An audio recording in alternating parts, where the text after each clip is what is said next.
اچھا علی بھائی اگلا سوال ہے کیا یہ حدیث صحیح ہے کہ اگر میرے بعد کوئی نبی ہوتا تو عمر ہوتا؟ مجھے تو یہ حدیث مشکوک لگتی ہے کیونکہ نبی صلی اللہ علیہ وآلہ وسلم کی گفتگو اگر مگر کے ساتھ نہیں ہوتی بلکہ پورے وثوق کے ساتھ ہوتی ہے۔ پلیز اس حوالے سے علی بھائی کا موقف لے کر دیں، شکریہ۔ پہلی تو بات ہے یہ حدیث بالکل ٹھیک ہے، امت میں میجورٹی محدثین اس کی صحت کے اوپر حکم لگاتے ہیں، اور دور اعظم میں جو بڑے کرٹک ہیں اس فیلڈ میں، شیخ البانی، شیخ زبیل زئی، دونوں اس حدیث کو صحیح سمجھتے ہیں۔ امام ترمذی نے بھی اسے حسن غریب لکھا ہے۔ غریب کا یہ مطلب نہیں ہوتا کہ یہ غریب غربا کوئی آپ والا ہے، عربی میں غریب کہتے ہیں اجنبی کو، یعنی ایسی حدیث ہے جو صرف ایک صحابی نے روایت کی ہو۔ بخاری کی جو حدیث ہے انما الاعمال بالنیات، جو مسلم میں بھی ہے، صحیح حدیث ہے لیکن غریب ہے کیونکہ اس کا راوی ایک ہے، سیدنا عمر رضی اللہ تعالیٰ عنہ۔ تو یہ صحت کے درجے میں پوری اترتی ہے۔ رہا یہ والا وسوسہ کہ اگر مگر کی بات نہیں ہوتی، یہ عرب میں سٹائل ہے گفتگو کرنے کا، یہ کوئی مشکوک نہیں بناتا، ورنہ اگر یہ مشکوک بناتا ہو تو یہ سٹائل تو قرآن میں موجود ہے۔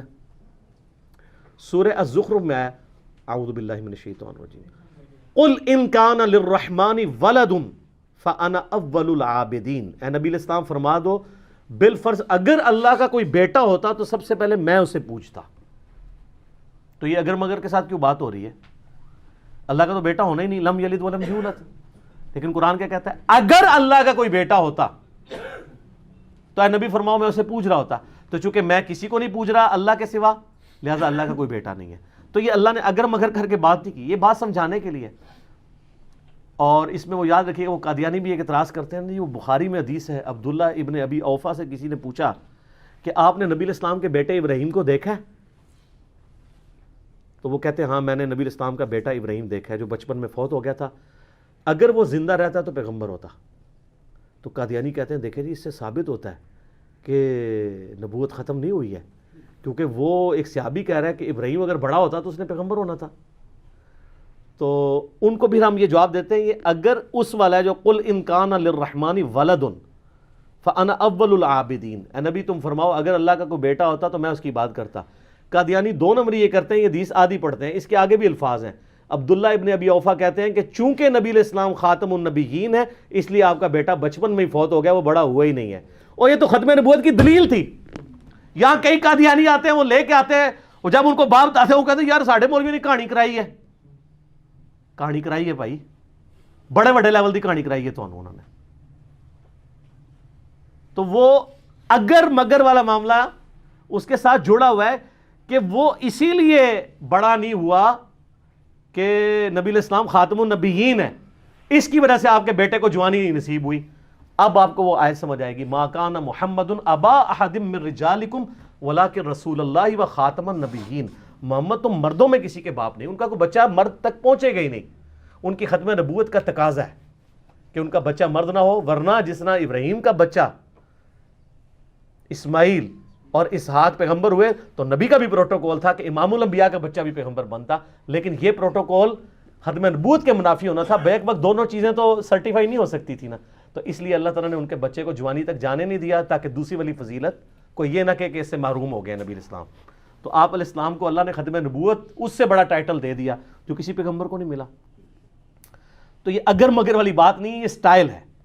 قرآن میں ایک اور جگہ آتا ہے، 18 انبیاء کا ذکر کیا اللہ تعالیٰ نے سورۃ الانعام میں، اس کے بعد ارشاد فرمایا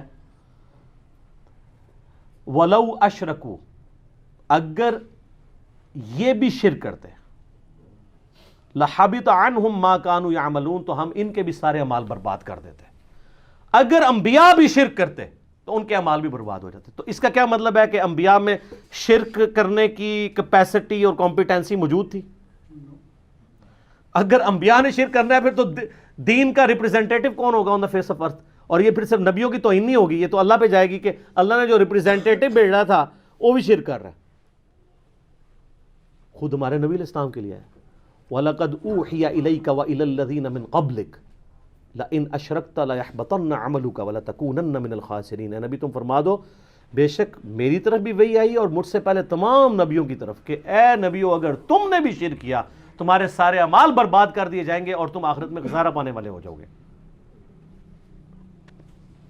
سورہ بنی اسرائیل میں ہے کہ نبی صلی اللہ علیہ وسلم کے لیے اللہ تعالیٰ نے فرمایا کہ اے نبی قریب تھا یہ کافر آپ کو راہ حق سے بہکا دیتے، اور قریب تھا کہ آپ بھی ان کی طرف جھک جاتے اگر ہم آپ کو مضبوط نہ کرتے، اور اگر ایسا ہوتا تو ہم آپ کو دنیا کی زندگی میں بھی دگنا عذاب دیتے اور آخرت کی زندگی میں بھی، اور آپ کو اللہ سے بچانے والا کوئی نہ ہوتا۔ تو یہ بھی اگر مگر کے ساتھ ہے۔ سورہ الحاقہ کے اینڈ میں کیا آتا ہے کہ اگر یہ نبی ہماری طرف سے کوئی ایسی بات کر دیں جو ہم نے ان کو وحی نہیں کی تو ہم ان کا دایاں ہاتھ پکڑ کے ان کی شارک کاٹ دیں۔ لیکن یہ یاد رکھیے گا، یہ سچے پیغمبر کے لیے ہے، جھوٹا پیغمبر جتنا مرضی کرے اس کی شارک نہیں اللہ نے کاٹنی، سچے پیغمبر کو اللہ آن کر رہا ہے اس کے لیے۔ کوئی قادیانی پہ دوسری طرف چل پڑتے ہیں، یہاں بھی اگر کا ذکر موجود ہے، قرآن میں کئی جگہ اگر ہے کہ اگر ایسا ہوتا تو یہ ہو جاتا۔ تو وہ بات سمجھانے کے لیے ہوتی ہے۔ یہ سیدنا عمر کی فضیلت ہے کہ اگر میرے بعد کوئی نبی ہوتا تو سیدنا عمر ہوتے، یعنی ان کو ایک پروٹوکول دیا گیا ہے، اور یہ صرف سیدنا عمر کے لیے پروٹوکول نہیں ہے، ہم نے تو اس ٹروتھ کو اور بھی ریویل کیا ہے بہت بڑے لیول پہ۔ یہ تو ترمذی کی روایت تھی، بخاری مسلم میں تو مولا علی کے بارے میں ایسی روایت ہے۔ یہ غزوہ تبوک کے موقع پر صحیح بخاری اور مسلم میں آتا ہے کہ نبی علیہ السلام نے بچوں اور عورتوں پر حضرت علی کو اپنا خلیفہ چھوڑا اور خود چلے گئے تبوک پہ۔ یہ پہلا اور آخری موقع تھا کہ کسی جنگ میں سیدنا علی شریک نہیں ہو رہے تھے، تو انہوں نے رونا شروع کر دیا کہ یا رسول اللہ میں آپ کے بغیر آپ کو میں اس طرح اکیلا کیسے جانے دوں؟ تو آپ نے فرمایا کیا تم اس پہ راضی نہیں ہو کہ تمہاری میرے ساتھ وہی نسبت ہے جو ہارون کی موسیٰ کے ساتھ، مگر میرے بعد کوئی نبی نہیں، کہ یہ نہ ہو کہ کوئی حضرت علی کوئی نبی مان لے۔ تو قرآن حکیم میں حضرت موسیٰ کا سب سے بڑا سپورٹر کون تھا؟ ہارون علیہ السلام۔ اس لیول کا سپورٹر نبی علیہ السلام کے ساتھ مولا علی تھے۔ اچھا، بعض لوگ کہتے ہیں نہیں یہ ریزیمبلنس تو صرف وہ تھی کہ جیسے کوہ طور پہ حضرت ہارون گئے تھے تو پیچھے موسیٰ علیہ السلام گئے تھے اور ہارون کو چھوڑ گئے تھے، اس کے ساتھ ریزیمبلنس دی جا رہی ہے۔ تو سر وہ جوشوا ابن نون کو تو نہیں چھوڑ کے گئے تھے، صحابی تو وہ بھی تھے، اپنے اس صحابی کو چھوڑ کے گئے جو پیغمبر بھی تھا۔ نبی علیہ السلام کے لیے بھی وہ صحابی اس اعتبار سے اگرچہ وہ پیغمبر نہیں ہے لیکن امپورٹنٹ تھا، ہارون علیہ السلام والی نسبت۔ اور یہ جن لوگوں کو اس حدیث کی سمجھ آئی ہوئی ہے ان کو پتہ ہے کہ حضرت علی کی شان میں نمبر 1 حدیث یہ ہے۔ اگر آپ مجھ سے پوچھیں نا روئے عرض پہ مولا علی کی شان میں پہلے نمبر پہ کون سی حدیث ہے تو یہ بخاری مسلم کی حدیث ہے۔ اسی لیے بخاری مسلم میں حضرت علی کے فضائل کے چیپٹر میں پہلی حدیث بھی یہی ہے، اور دوسری حدیث علی کی شان میں سب سے بڑی وہ ہے من کنت مولاہ فہذا علی مولاہ، اور تیسری ہے جو یہ دوسری والی حدیث ترمذی میں ہے، مسند احمد میں ہے، مسلم میں بھی غدیر خم کا کچھ حصہ ہے، اور تیسری حدیث مسلم کی 240 علی سے محبت نہیں رکھے گا مگر مومن، علی سے بغض نہیں رکھے گا مگر منافق۔ یہ 3 ٹاپ آف دا لسٹ حضرت علی کے فضائل ہیں۔ تو اس میں بھی آپ دیکھیں حضرت ہارون اور موسیٰ کی نسبت کا ذکر، اور یہ اتنی کرٹیکل حدیث تھی کہ جن کو سمجھ آئی بھی تھی نا ان کو واقعی ہضم نہیں تھی ہوتی۔ مسلم شریف میں اس کا ایک طریق ہے نا کہ سعد ابن ابی وقاص کا بیٹا ایک جگہ جا کے حدیث بیان کرتا ہے اور سننے والا تابعی ہے، وہ کہتا ہے آپ نے واقعی حضرت سعد سے حدیث سنی ہے؟ کہتے ہیں ہاں واقعی سنی ہے، واقعی سنی ہے، میں آپ کے باپ سے جا کے تصدیق کروں گا۔ وہ پھر عامر بن سعد کے ساتھ سعد ابن ابی وقاص کے پاس آتا ہے، وہاں حضرت سعد کہتے ہیں کہ یہاں میں نے نبی علیہ السلام سے سنا ہے کہ علی کی میرے ساتھ وہی نسبت ہے جو ہارون کی موسیٰ کے ساتھ۔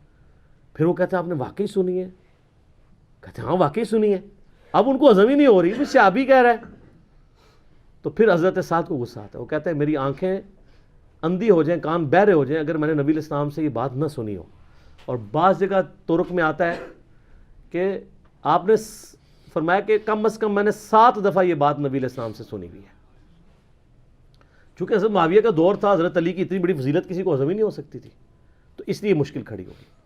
لہٰذا یہ بھی حدیث ٹھیک ہے، اور دوسری طرف وہ حدیث بھی سیدنا عمر کی شان میں۔ اور میں نے آج سے 7 سال پہلے حضرت عمر کے فضائل پہ ایک لیکچر دیا تھا، مسئلہ نمبر 65۔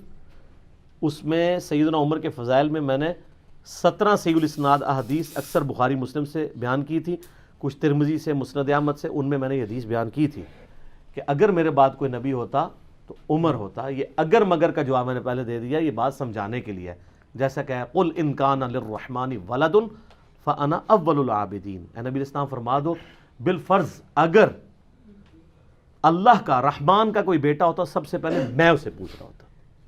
ٹھیک ہو گیا؟